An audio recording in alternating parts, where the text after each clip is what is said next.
I've coached a lot of successful CEOs over 50 years.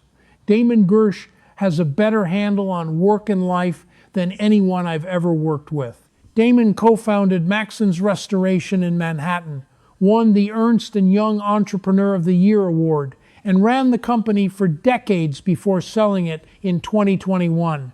Here's what he told me when I asked him why work-life balance is the wrong label. He said, "When you say work-life balance, one takes away from the other.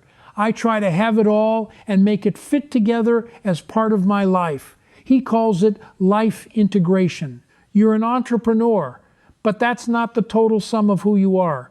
You're a human being who chooses to pursue entrepreneurship professionally.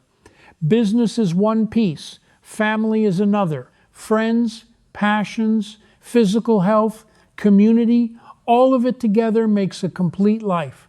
Entrepreneurship is just part of that. Here's the question Damon asks himself every time a new demand shows up.